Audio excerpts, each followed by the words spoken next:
나는 1920년에 태어났습니다. 올해로 105입니다. 전쟁도 겪었고 굶주림도 겪었고 나라가 무너졌다가 다시 일어서는 장면도 제 두 눈으로 보았습니다. 그런 내가 이제 여러분께 묻고 싶습니다. 당신의 노후는 감옥입니까? 아니면 휴가입니까? 사람들은 은퇴를 기다립니다. 아침 알람 소리 없이 눈을 뜨는 날, 출근길 지하철에 몸을 씻지 않아도 되는 날, 따뜻한 햇살 아래서 커피 한 잔 마시며 느긋하게 TV를 보는 날, 평생 가족을 위해 헌신한 가장도, 자식들 키우느라 전쟁 같은 하루를 살았던 어머니도 그날을 꿈꿉니다. 나도 그랬습니다. 정년 퇴직을 하던 날 동료들과 악수하며 속으로 이런 생각을 했지요. 이제 좀 쉬어도 되겠구나. 처음 2달은 참 달콤했습니다. 늦잠을 자고 신문을 처음부터 끝까지 읽고 낮잠도 실컷 잤습니다. 그러나 어느 날 아침 눈을 뜨자마자 이런 생각이 들더군요. 오늘은 또 뭘 하며 하루를 보내지? 그 질문이 가슴을 서늘하게 만들었습니다. 전쟁 중 포탄이 떨어질 때 느끼던 공포와는 다른 아주 조용하고 끈질긴 공허함이었습니다. 요즘 통계를 보면 우리나라 65세 이상 노인 중 상당수가 우울 증상을 경험한다고 합니다. 특히 배우자를 먼저 보내거나 사회적 역할이 사라진 경우 그 비율이 더 높다고 하지요.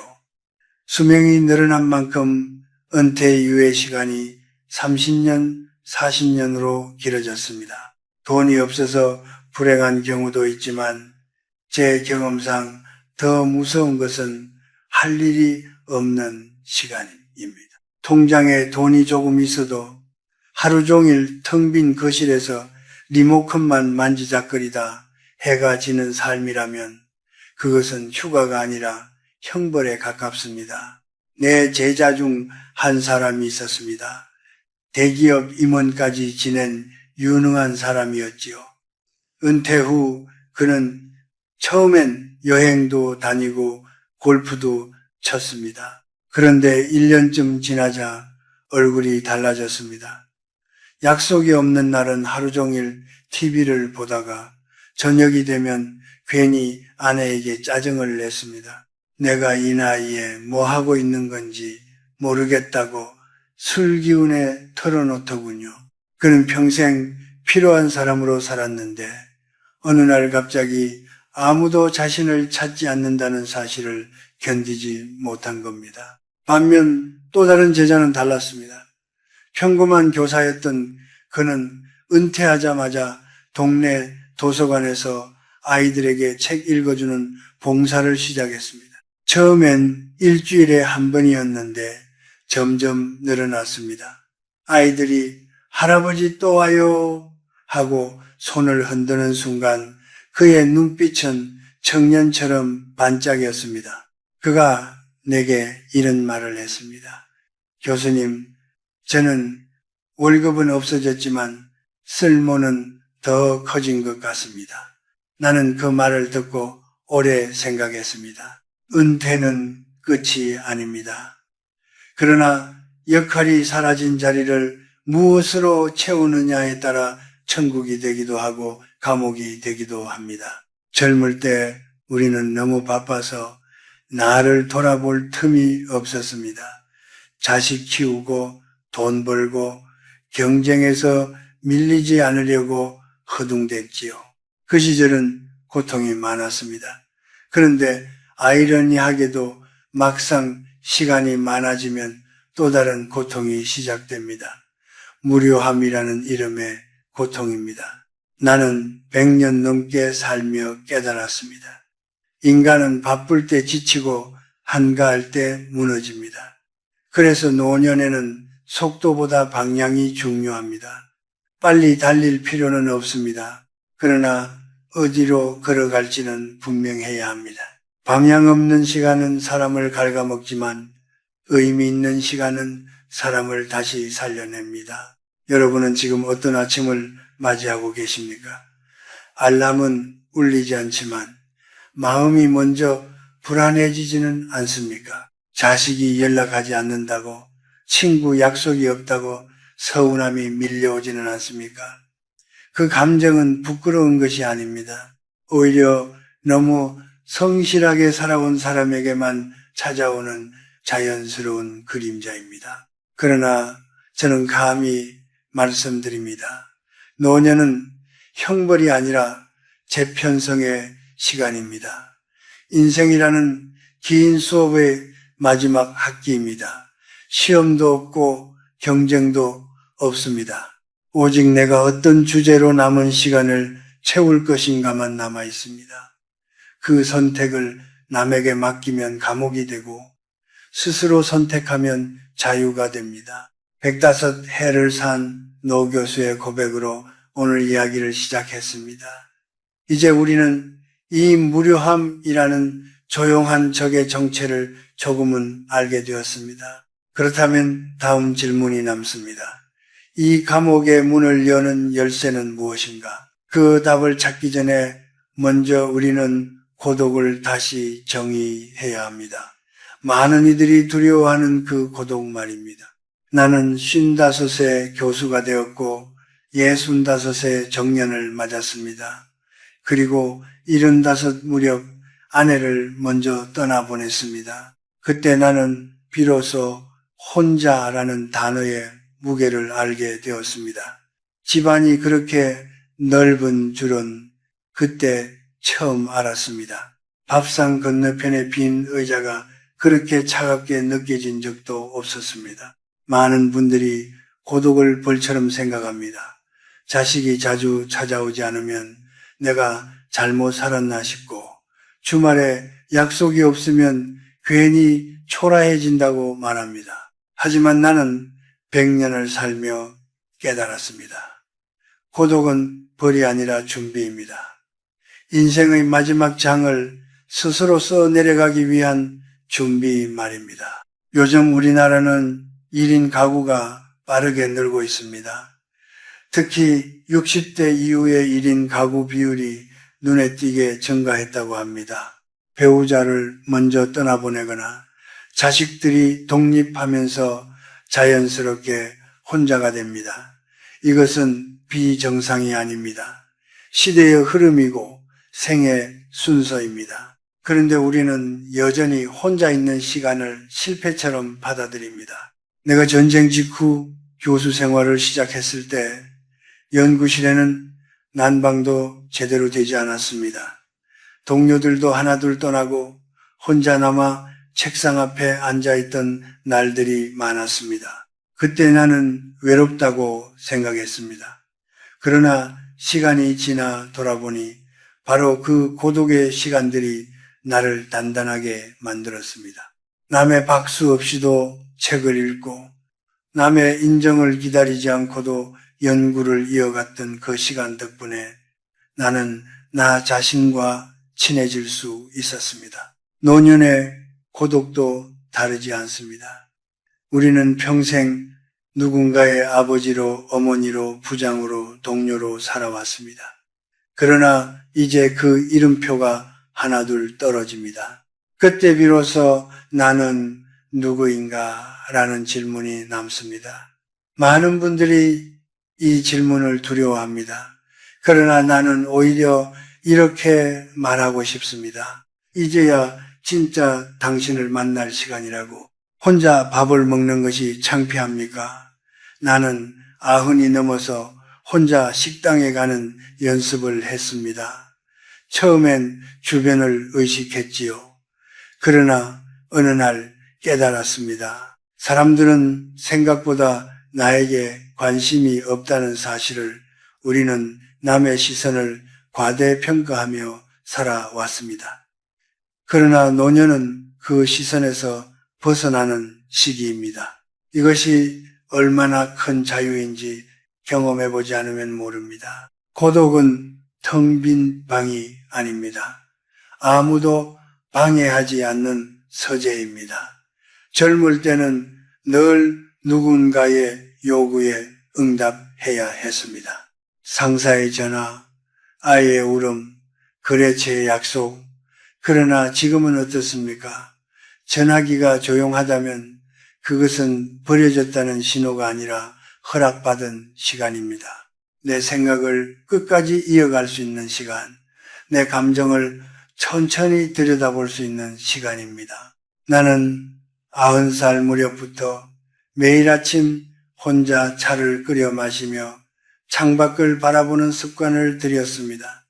10분, 20분 아무것도 하지 않고 앉아 있었습니다. 처음엔 답답했지만 점점 마음이 고요해졌습니다. 그러자 이상하게도 예전에는 보이지 않던 것들이 보이기 시작했습니다. 나무의 인맥, 구름의 흐름, 내 숨의 리듬, 고독은 감각을 되살립니다. 어느 시인이 이런 말을 남겼습니다. 늙는다는 것은 사라지는 것이 아니라 맑아지는 것이다. 나는 이 문장을 참 좋아합니다. 노년은 사람을 정리합니다. 복잡했던 관계도 욕심도 경쟁도 하나씩 걷어냅니다. 그리고 마지막에 남는 것이 바로 나 자신입니다. 그 나를 두려워하지 않는 것이 고독을 즐기는 첫걸음입니다. 제자 한 사람이 아내를 먼저 보내고 깊은 우울에 빠졌습니다. 그는 매일 동창회, 산악회, 모임을 전전했습니다. 약속이 없는 날은 견디지 못했습니다. 그러다 건강까지 나빠졌지요. 내가 그에게 말했습니다. 한 달만 모임을 줄이고 하루에 1시간은 혼자 산책해보게. 그는 마지못해 시작했습니다. 그리고 몇 달 후 얼굴이 달라졌습니다. 교수님, 처음엔 무서웠는데 요즘은 그 시간이 기다려집니다. 그는 고독을 견디는 법을 배운 것이 아니라 고독과 친구가 된 것입니다. 여러분, 혼자 있는 시간을 실패로 해석하지 마십시오. 그것은 인생이 여러분에게 건네는 마지막 선물일지도 모릅니다. 타인의 기대에서 벗어나 오직 나의 속도로 숨 쉴 수 있는 시간, 그 시간을 어떻게 쓰느냐에 따라 노년은 달라집니다. 고독을 두려워하면 우리는 자꾸 외부에서 자극을 찾게 됩니다. TV를 켜고 전화를 붙들고 약속을 만들어냅니다. 그러나 고독을 받아들이면 비로소 질문이 생깁니다. 나는 무엇을 좋아하는가? 무엇을 하면 시간이 사라지는가? 이 질문이야말로 노년을 감옥에서 해방시키는 열쇠입니다. 이제 우리는 알게 되었습니다. 혼자라는 상태는 결핍이 아니라 가능성이라는 것을. 그렇다면 그 가능성을 무엇으로 채워야 할까요? 그저 시간을 흘려보내는 소비자로 남을 것인가? 아니면 무언가를 만들어내는 사람으로 다시 태어날 것인가? 105해를 살아보니 그 차이가 노년의 품격을 가릅니다. 이제 그 이야기를 해볼 차례입니다. 나는 90이 넘어서야 비로소 한 가지를 분명히 깨달았습니다. 나이를 먹는다는 것은 기억력이 떨어지는 일이 아니라 스스로를 포기하는 순간부터 시작된다는 사실입니다. 사람들은 흔히 이 나이에 뭘 새로 하겠어 라고 말합니다. 그 말 한마디가 뇌를 가장 빨리 늙게 만듭니다. 요즘 은퇴 후의 일상을 가만히 들여다보면 우리는 대부분 소비자로 살아갑니다. 아침에 눈을 뜨면 TV를 켜고 유튜브를 보고 누군가 만들어 놓은 이야기를 받아들입니다. 하루 종일 입력만 하고 출력은 없습니다. 젊을 때는 일이라도 했지요. 보고서를 쓰고 회의를 하고 판단을 내렸습니다. 그것이 모두 출력이었습니다. 그런데 은퇴 후에는 생각을 밖으로 꺼낼 일이 줄어듭니다. 그러니 뇌도 마음도 점점 굳어갑니다. 실제로 여러 연구에서 노년에도 새로운 활동을 지속하는 사람이 그렇지 않은 사람보다 인지 기능 저하 속도가 느리다고 합니다. 나는 통계보다 제 경험을 믿습니다. 80이 넘어 글쓰기를 시작한 친구가 있었습니다. 그는 매일 2쪽씩 자신의 어린 시절을 기록했습니다. 처음엔 맞춤법도 틀리고 문장도 어색했지요. 그런데 1년쯤 지나자 그의 눈빛이 달라졌습니다. 내가 이렇게 많은 이야기를 품고 살았는지 몰랐어. 그 말이 아직도 기억납니다. 나는 90살에 처음으로 내 인생 강의록을 쓰기 시작했습니다. 제자들에게 해주지 못했던 이야기, 전쟁통에서 교과서를 들고 도망치던 날의 기억, 가난 때문에 학업을 포기하려 했던 순간들을 적었습니다. 글을 쓰다 보니 놀라운 일이 벌어졌습니다. 그동안 고통이라고만 생각했던 기억들이 의미로 바뀌기 시작한 겁니다. 아, 그래서 내가 이렇게 단단해졌구나. 그때의 실패가 나를 이 자리까지 데려왔구나. 그런 과거를 치유하는 도구였습니다. 여러분에게 거창한 책을 쓰라고 말하는 것이 아닙니다. 노트 한 권이면 충분합니다. 하루 3줄이면 충분합니다. 오늘 감사했던 일 하나, 마음이 흔들렸던 순간 하나, 내일 해보고 싶은 일 하나, 이 3줄이 쌓이면 그것이 바로 당신의 역사입니다. 사람은 기록하는 순간 단순한 노인이 아니라 증인이 됩니다. 자신의 시대를 살아낸 증인 말입니다. 또 하나, 나는 식물을 키우는 일을 권하고 싶습니다. 내가 100세를 넘기고도 매일 베란다에 나가는 이유가 있습니다. 작은 화분에 물을 주고 잎을 닦아주는 그 시간이 나를 다시 살아있게 만듭니다.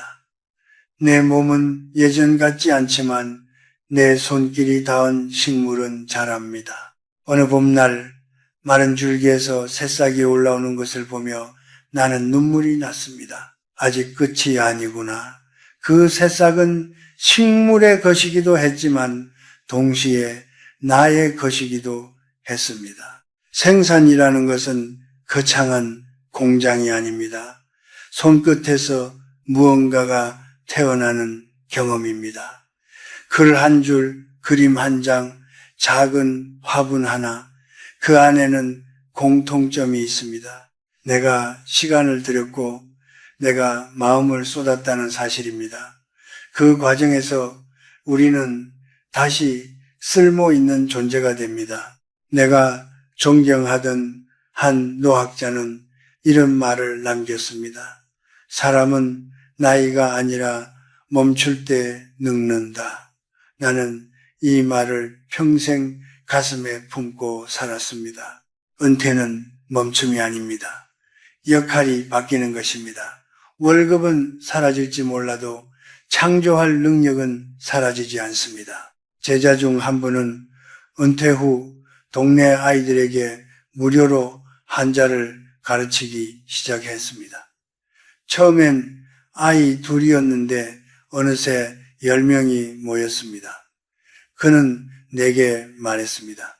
교수님, 예전엔 회사에서 명함으로 나를 증명했지만 지금은 아이들이 나를 증명합니다. 그는 더 이상 소비자가 아니었습니다. 그는 누군가의 하루를 바꾸는 생산자가 되었습니다. 우리는 평생 남이 만든 세상 속에서 바쁘게 뛰어다녔습니다. 이제는 작게나마 내 세상을 만들어야 합니다. 소비는 편합니다. 리모컨만 누르면 됩니다. 그러나 생산은 조금 번거롭습니다. 생각해야 하고 손을 움직여야 합니다. 하지만 바로 그 번거로움이 우리를 살아있게 만듭니다. 여러분의 하루를 돌아보십시오. 오늘 무엇을 만들어냈습니까? 작은 문장 하나라도 좋습니다. 한 발짝이라도 좋습니다. 중요한 것은 크기가 아니라 방향입니다. 입력만 하는 삶에서 출력하는 삶으로 옮겨가는 순간 노년은 더 이상 감옥이 아닙니다. 그것은 창작실이 됩니다. 나는 105해를 살며 확신하게 되었습니다. 인간은 무언가를 만들어낼 때 가장 존엄해집니다. 직함이 사라져도 월급이 없어도 손끝에서 태어난 작은 결과물은 우리를 다시 빛나게 합니다. 이제 우리는 한 걸음 더 나아가야 합니다. 몸을 움직이고 생각을 흐르게 하고 배우기를 멈추지 않는 삶으로 말입니다. 걷고 배우고 사색하는 사람은 결코 늙지 않습니다. 그 이야기를 다음에서 이어가겠습니다. 나는 100세를 넘기고도 매일 걷습니다. 속도는 느립니다. 젊은이들이 옆을 스쳐 지나가도 전혀 부끄럽지 않습니다. 나는 경쟁하러 나온 사람이 아니기 때문입니다. 나는 생각하러 나옵니다. 젊은 시절 나는 늘 뛰었습니다. 전쟁이 터지면 살아남기 위해 뛰었고 먹고 살기 위해 뛰었고 학문에서 뒤처지지 않으려고 또 뛰었습니다. 그러나 노년의 걷기는 다릅니다. 이 걷기는 도착이 목적이 아니라 과정이 목적입니다. 발을 한 걸음 내디딜 때마다 생각이 정리되고 마음이 가벼워집니다. 어느 날 85이던 해였습니다. 연구실에서 후배 교수와 언쟁을 벌이고 몹시 마음이 상한 채 집으로 돌아왔습니다. 예전 같으면 밤새 분노했을 일입니다. 그런데 그날은 신발을 신고 밖으로 나갔습니다. 천천히 골목을 돌며 걸었습니다. 발바닥이 땅을 디딜 때마다 이상하게도 생각이 흩어졌습니다. 그래, 저 사람도 자기 자리에서 애쓴 것이겠지. 그렇게 마음이 풀렸습니다. 나는 그날 깨달았습니다. 걷기는 다리로 하는 것이 아니라 마음으로 하는 것이라는 사실을 의학자들도 말합니다. 규칙적인 걷기는 우울감을 줄이고 인지 기능을 유지하는 데 도움이 된다고. 그러나 나는 그런 연구보다 걷고 돌아온 뒤에 고요함을 더 믿습니다. 걷고 나면 세상이 조금 덜 날카로워 보입니다. 내 걱정이 조금 작아 보입니다. 우리는 집안에 가만히 앉아 있으면 생각이 썩습니다. 고인 물처럼요. 그러나 몸이 움직이면 생각도 흐릅니다. 나는 매일 오후 2시가 되면 무조건 집을 나섭니다. 비가 오면 우산을 쓰고 눈이 오면 더 천천히 걷습니다. 이 작은 규칙이 내 하루를 붙들어 줍니다. 노년에는 거창한 계획보다 이런 작은 기둥 하나가 필요합니다. 나는 매일 2시에 걷는다. 이 단순한 약속이 나를 흐트러지지 않게 합니다. 걷기와 더불어 나는 배움을 놓지 않았습니다. 사람들은 묻습니다. 교수님, 100살이 넘으셨는데 아직도 책을 읽으십니까? 나는 웃으며 답합니다. 이제야 조금 이해가 되기 시작했는데 어찌 멈추겠습니까? 젊을 때 읽은 철학책은 시험을 위한 것이었지만 노년에 읽는 책은 나를 위한 것입니다. 같은 문장도 나이에 따라 다르게 와닿습니다. 마치 오래 묵힌 차처럼 깊은 향이 납니다. 나는 9순이 넘어서 작은 하모니카를 배웠습니다. 손이 떨리고 숨이 짧아 쉽지 않았습니다. 그러나 그 서툰 소리 속에서 묘한 기쁨이 있었습니다.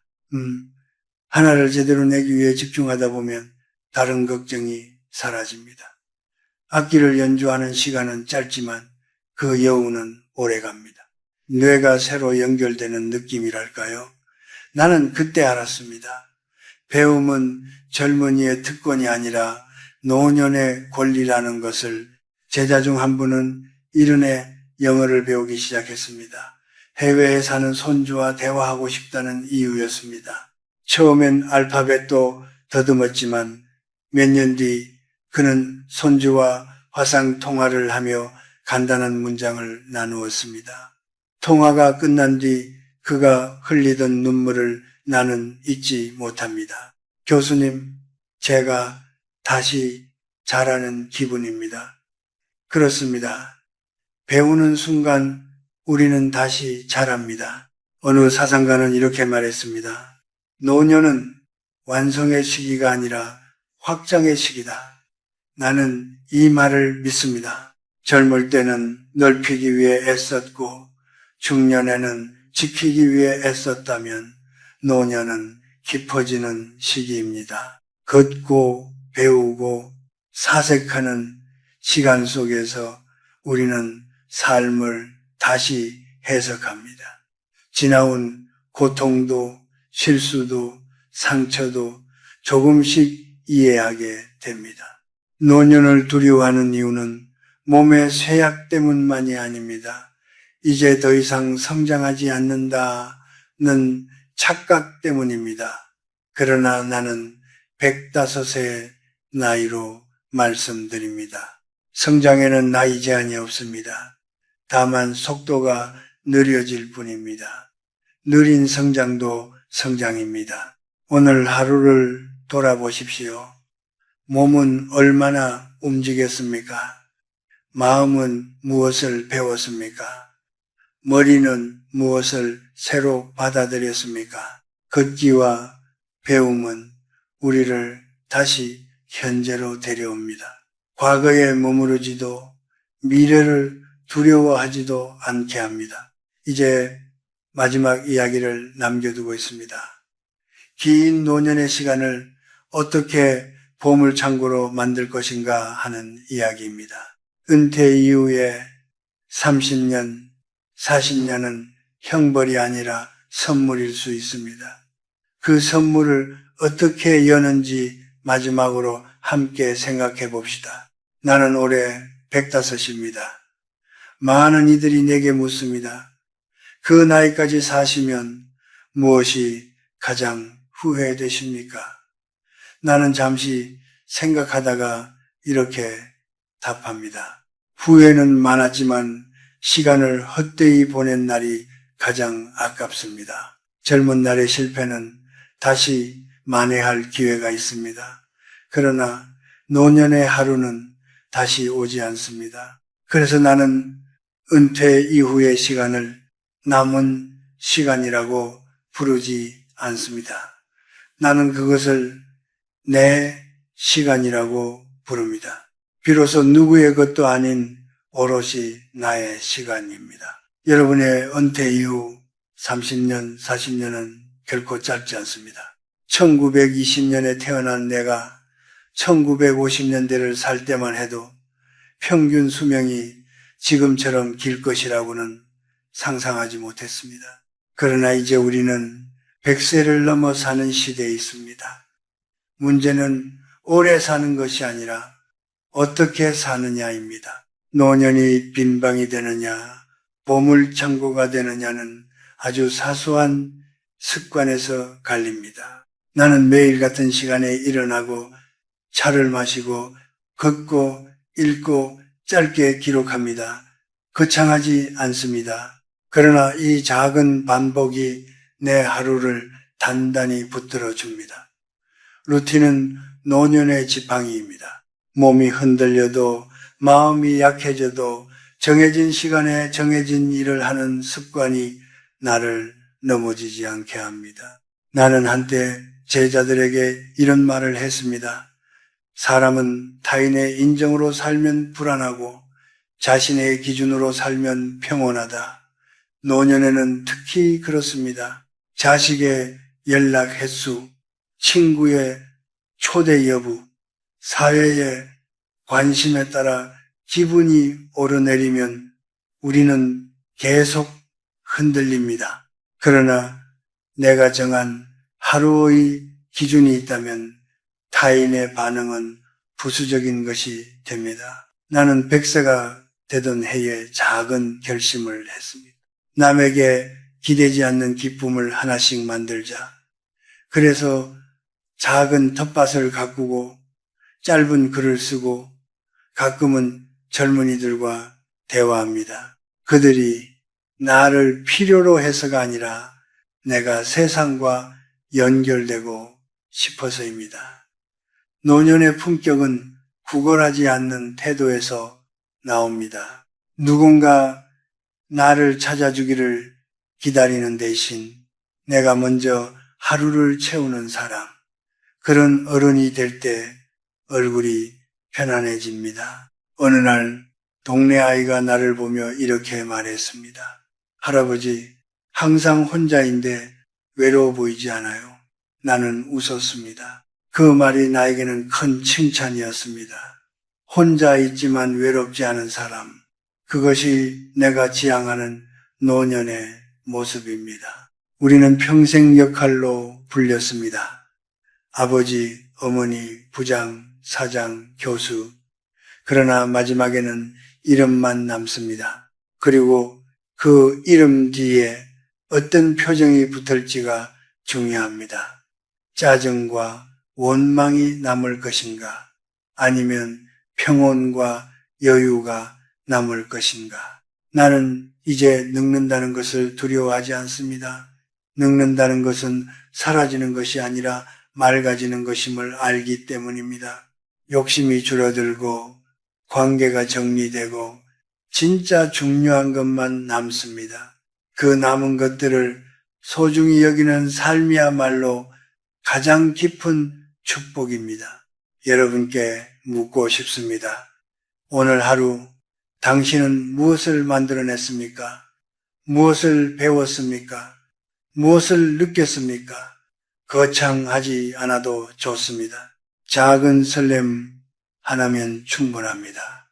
그 설렘이 모여 하루가 되고 한 달이 되고 남은 인생이 됩니다. 노년은 감옥이 아닙니다. 문은 이미 열려 있습니다. 다만 안에서 스스로 잠가두고 있었을 뿐입니다. 이제 손을 뻗어 문고리를 돌리십시오. 리모컨 대신 펜을 들고 침묵 대신 걸음을 선택하십시오. 타인의 전화를 기다리는 대신 스스로 하루를 시작하십시오. 105해를 살아보니 분명히 말할 수 있습니다.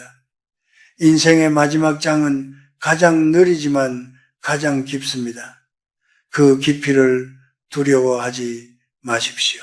오히려 그 안에서 자신만의 보물을 발견하십시오. 당신의 노후는 감옥입니까? 휴가입니까? 나는 바랍니다. 여러분의 남은 시간이 텅 빈 방이 아니라 반짝이는 보물창고가 되기를. 오늘 이야기가 마음에 작은 온기를 남겼다면 다음에도 함께 걸어주십시오. 우리는 아직 끝나지 않았습니다.